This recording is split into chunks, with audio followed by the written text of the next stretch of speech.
Hey there, welcome to my series where I play through each of the main numbered Final Fantasy games, review them, then rank them against each other. As a part of the review, I do eventually get deep into spoiler territory, but I'll be sure to warn you before that happens. With all that out of the way, let's get started. Final Fantasy X is a landmark title for the series in many aspects. Firstly, this is the first game of the series with relatively little input from its creator, Hironobu Sakaguchi. Secondly, this is the first game where series composer Nobuo Uematsu asked for assistance when creating the soundtrack. And lastly, this is the first game in the series to be on the PS2, be fully 3D, and to feature voice acting. Square boldly stepped into a newer design philosophy starting with this game, where a lot of the gameplay tropes of the older games were shed in order to start creating something fresh for the series. This entry basically marks the start of the more modern and experimental approach the series currently takes, focusing on new gameplay mechanics, losing the world map section of the older games, and setting a standard for cinematic storytelling. Of course, this new approach isn't always successful, but mostly the risks pay off, resulting in a well-beloved entry of the series. So let's dig into it. For this playthrough, I played the PC version of the HD remaster. There's not much to discuss in terms of version differences. This is basically the same game no matter where you play it these days. The only major difference is between the remaster and the PS2 original. The faces were remade in the modern versions due to wanting to increase their fidelity. However, the faces in the remaster may not be as appealing as they were in the PS2 version. This is all down to taste though, and it's not really a game-breaking error or anything like that.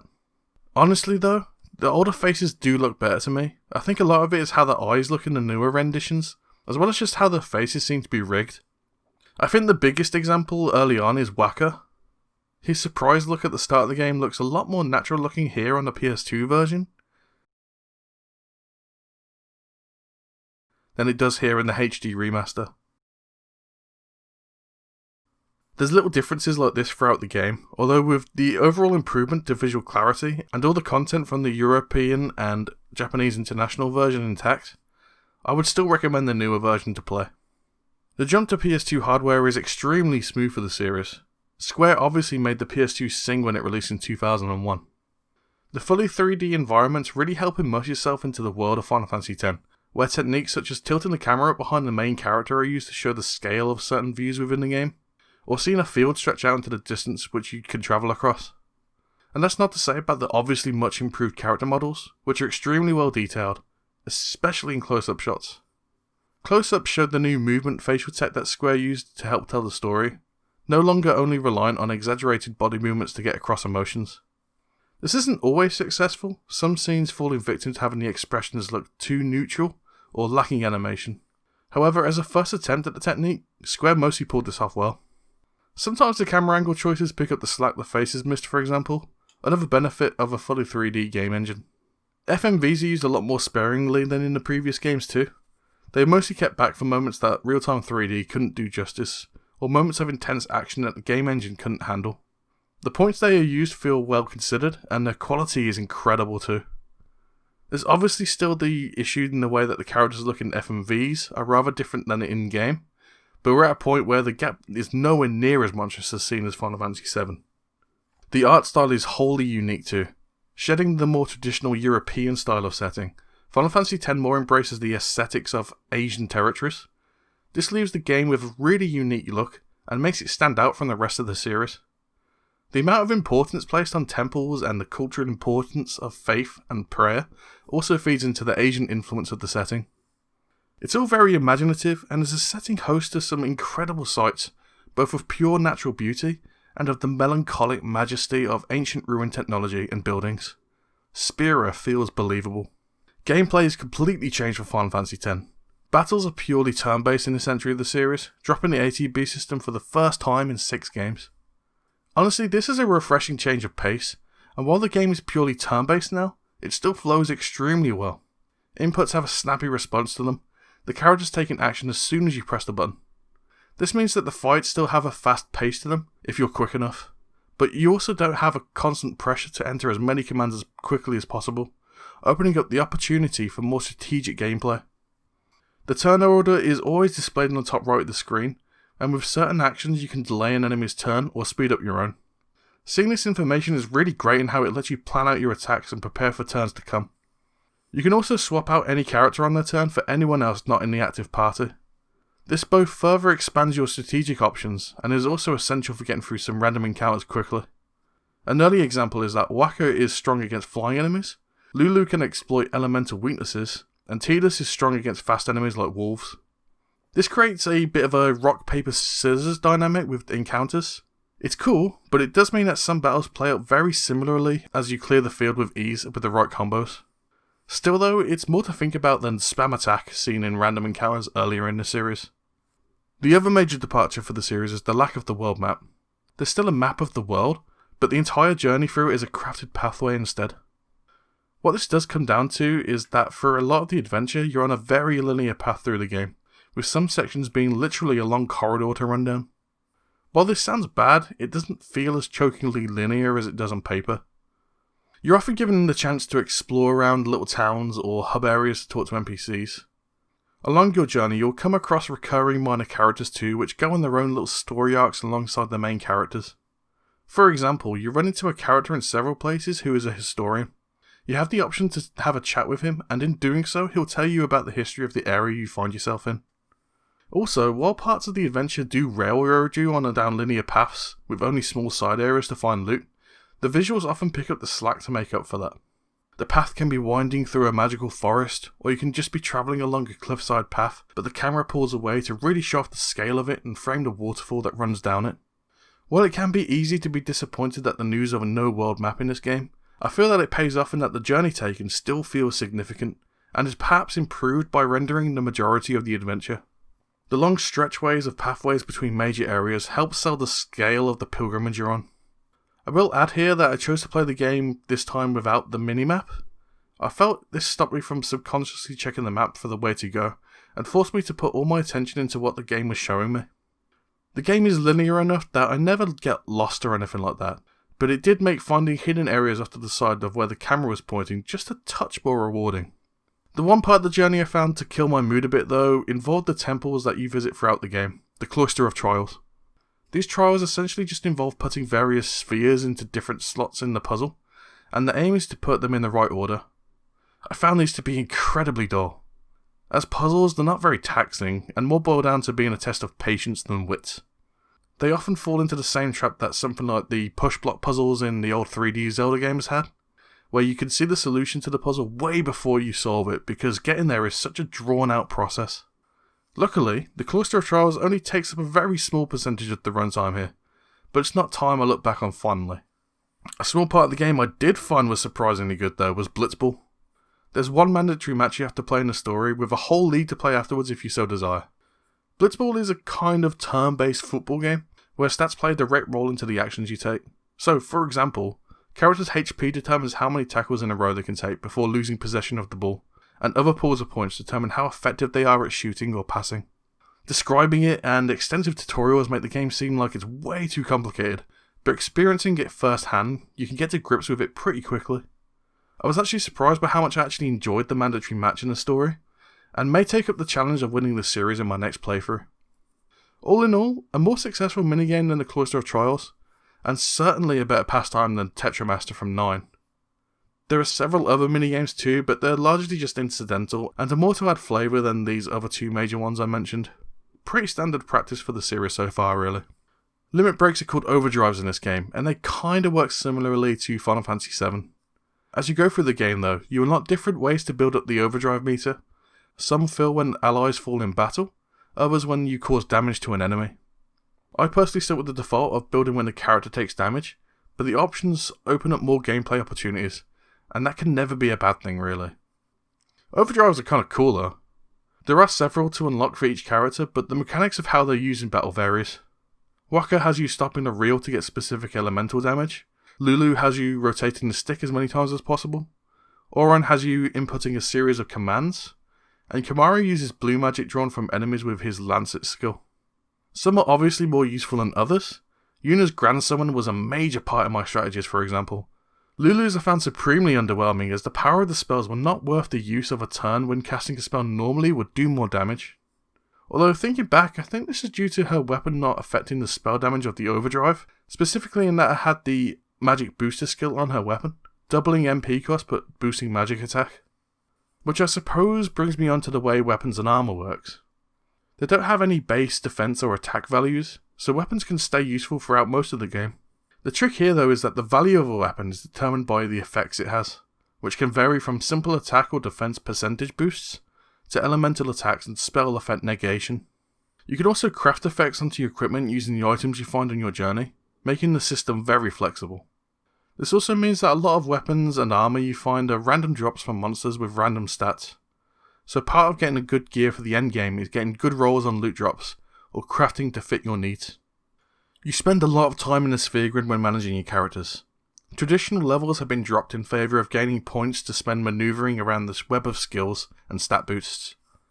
You can choose from a normal grid or the expert grid at the start of the game, the latter being more suited for those who want a more freeform approach to character building, and the former being a lot more linear which focuses on specialisation. You can't go wrong with either choice really. I went with standard as I like to specialise the characters, but even on a first playthrough, the expert grid would probably be fine. Just make sure you read ahead and plan your routes for where you want the characters to be. I like this system though overall.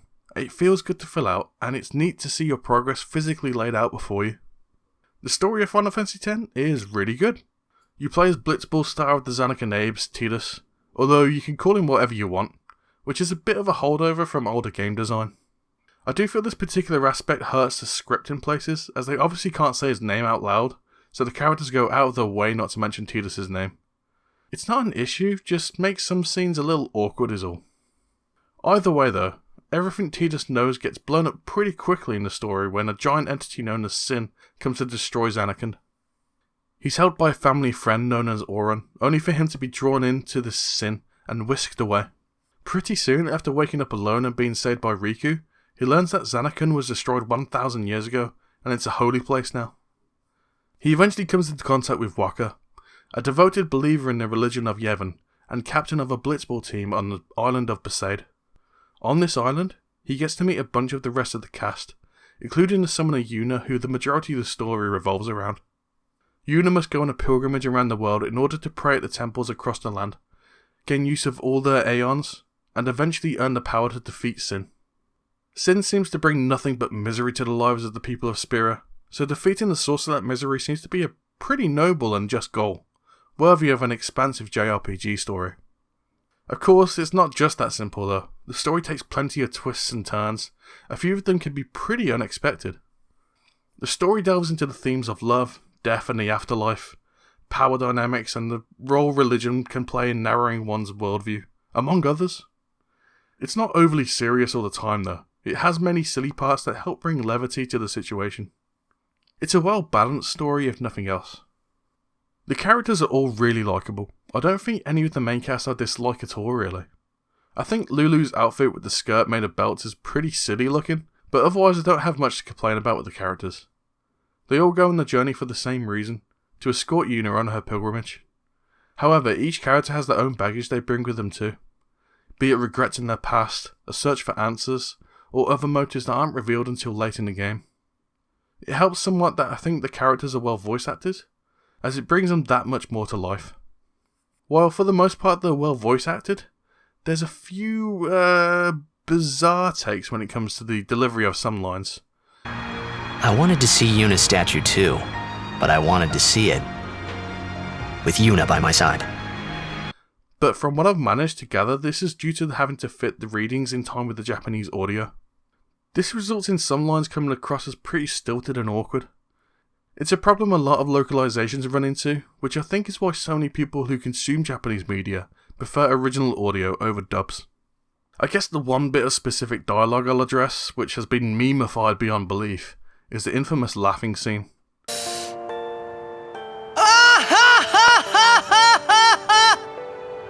Look, the laugh is supposed to be forced and awkward. The context of the entire scene explains that. But it's often used as the example to show how the game has bad voice acting, which is pretty dishonest really, and feels like an argument made in bad faith. As I said before, there is flaws to the voice acting in places, but with the limitations they had to work with, I think they did an excellent job. The character I was most surprised I ended up liking was Tidus, the protagonist. He starts out a little annoying in his mannerisms, but quickly grows out of this as he settles into his new world he finds himself in. Tidus is surprisingly well voice acted too, with him narrating the majority of the game, the tone of which hints at the growth he makes throughout the tale. He struggles with issues regarding his absentee father from as early as the opening chapters of the game, haunted by memories of being taunted by him, and declaring how much he hates his father. He also works pretty well as a protagonist, as he's an outsider to Spira, meaning that it feels natural that people are explaining how the world works to him, and also makes him work well as a foil to the other characters, providing a perspective that isn't influenced by being surrounded by the culture of Yevon. Of all the Final Fantasy protagonists so far, he ranks pretty up there for me too. He has a lot of personality and often cracks jokes and has a positive outlook to life for the most part. The only other protagonist that he's comparable to really is Zidane, as he also shares the upbeat and non-serious personality, and this trait makes the stories of their respective games that much more enjoyable. He also has great interactions with all the other characters, such as being in awe of Yuna's power, Wakka as a trustful older friend, and Lulu as a font of knowledge and wisdom. The ensemble has an enjoyable energy about them that makes the journey more comfortable to embark on. Yuna is pretty much the main character here. All the things that drive the plot forward involve her, and she makes the most major decisions throughout the game. She's soft-spoken but headstrong, brave and determined. She carries with her the great burden of responsibility and does so willingly and effortlessly, as well as being under pressure from being the daughter of the last summoner to defeat Sin. There's a reason so many people are willing to be her guardian after all, and not just because of her father either. Seymour is a decent enough villain. He plays on Yuna's selflessness in a believably nefarious way, and he's creepy as hell. His voice actor delivers a performance which reflects this well, especially as the story goes on and Seymour becomes more and more unhinged. He's definitely not one of my favourite villains of the series. He's beat out thoroughly by Kuja for me, only really topping the likes of Exdeath, but he's a villain worthy of being in a Final Fantasy game for sure.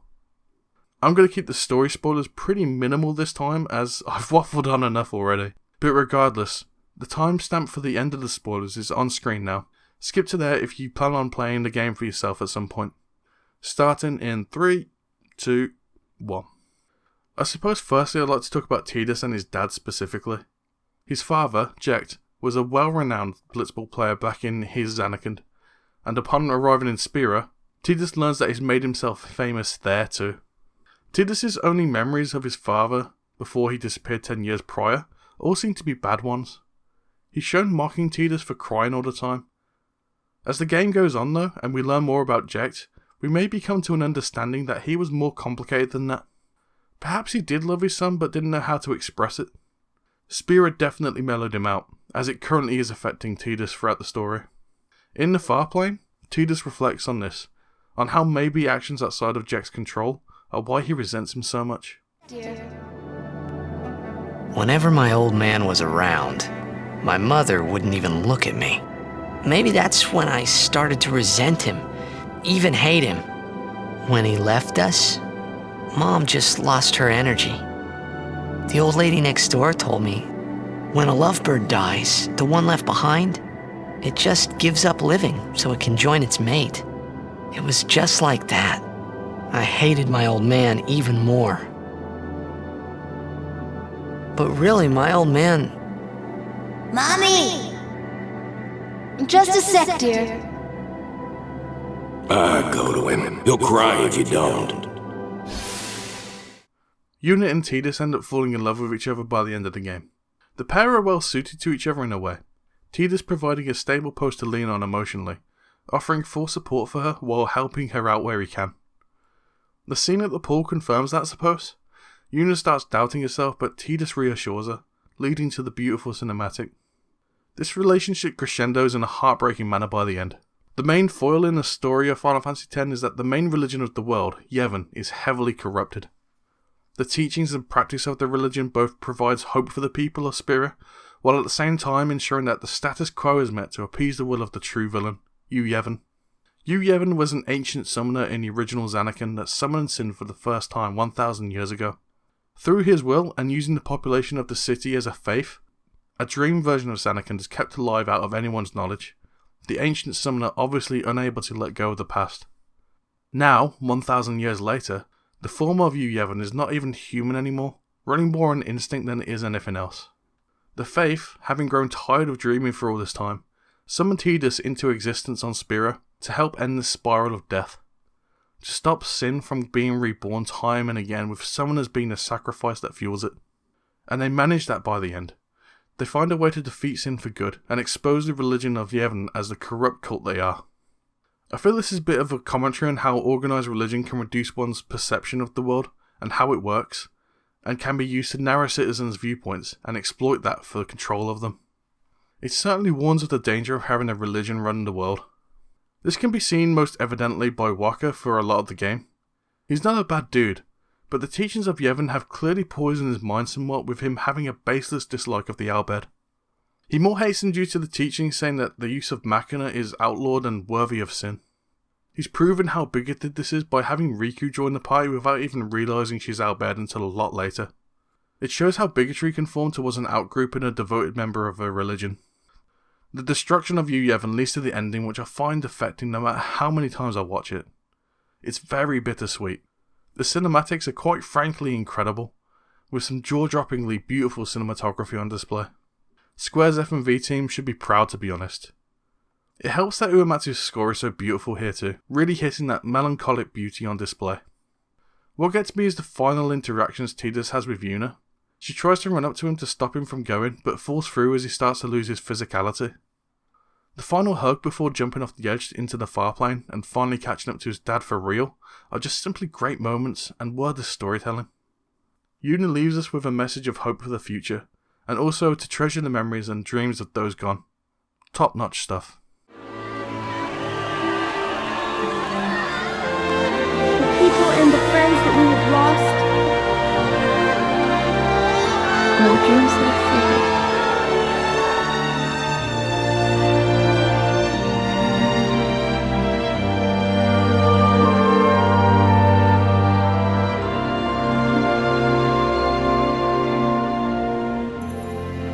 Never forget them.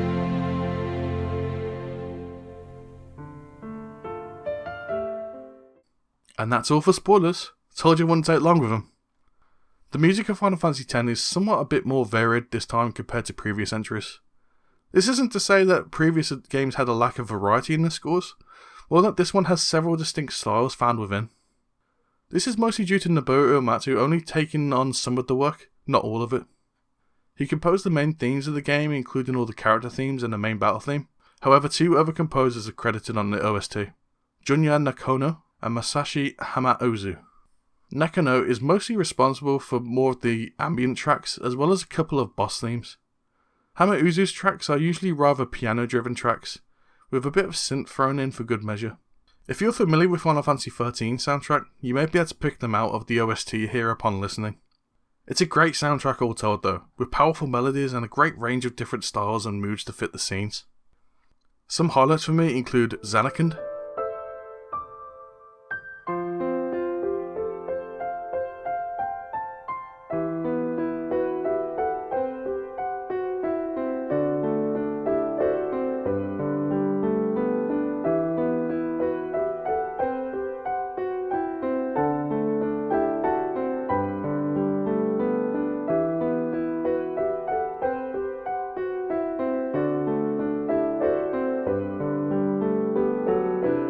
the battle theme,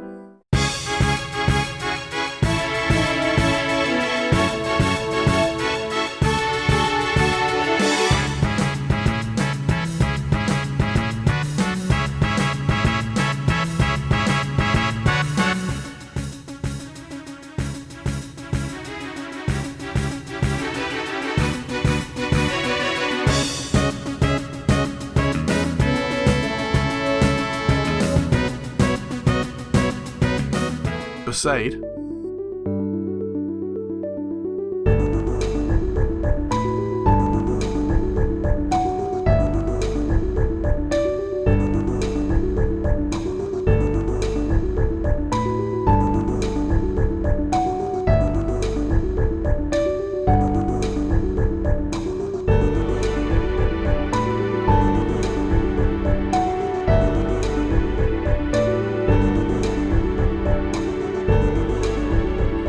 Spira Unplugged,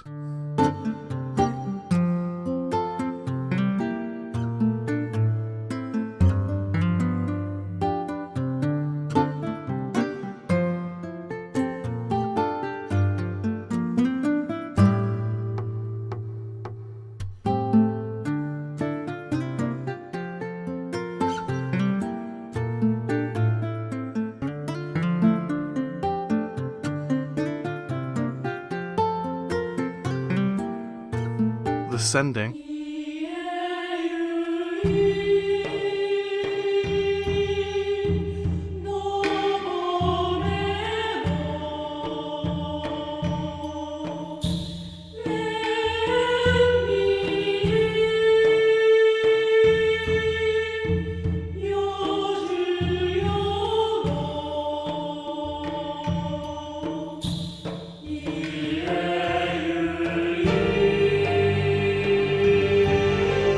Assault.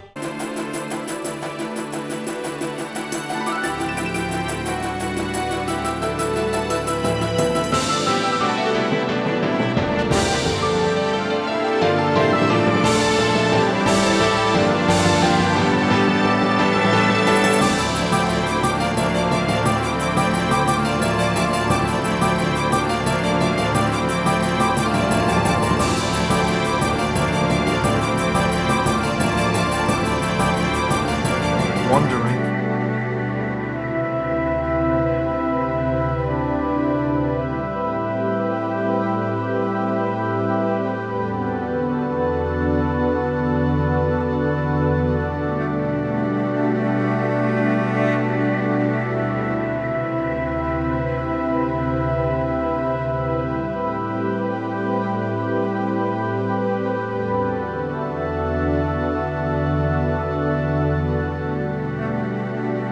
And a contest of aeons.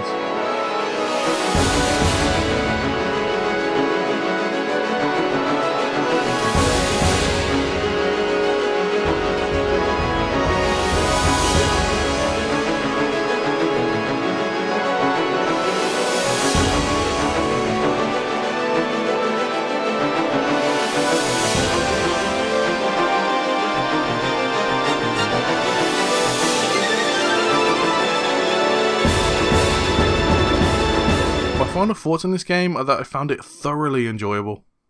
The gameplay was great, I really liked the battle system. ATB is great, but at this point in the series I was kind of glad to have something else. The story is really good, if far from flawless. The voice acting is kind of a blessing and a curse. It enhances the story at the best times, or it can be distracting at the worst. It hits more than it misses though, so there's that to be thankful for. The characters aren't all amazing.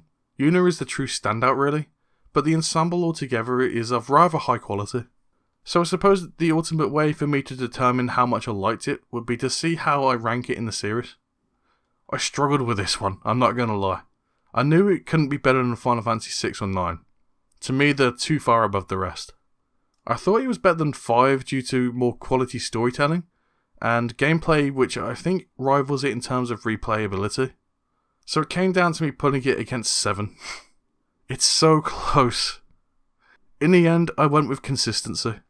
Final Fantasy X is a better debut on the platform it's on than 7 in my opinion, and is more consistent with its art style and character development. 7 suffered with only a few characters having any sort of impact or development within the story, whereas in 10 that's a bit more uniform. Granted, it's not too much better. It's still mostly the Yuna and Tidus show, but a lot of screen time is devoted to other characters too, unlike 7 which kept it focused. Again, this is super tight between these two, but one had to get an advantage somewhere. So my rankings so far are as follows. 1. Final Fantasy 9, 2. Final Fantasy 6, 3. Final Fantasy 10, 4. Final Fantasy 7, 5. Final Fantasy 5, 6. Final Fantasy 8, 7. Final Fantasy 4, 8. Final Fantasy 1, 9. Final Fantasy 3, and 10. Final Fantasy 2. Thanks for watching. Likes and comments and subscribing are always welcome gestures. For the next video in the series, I'm going to have a look at how Square translated the Final Fantasy series into the MMO genre with Final Fantasy XI. I hope to see you then. See you later.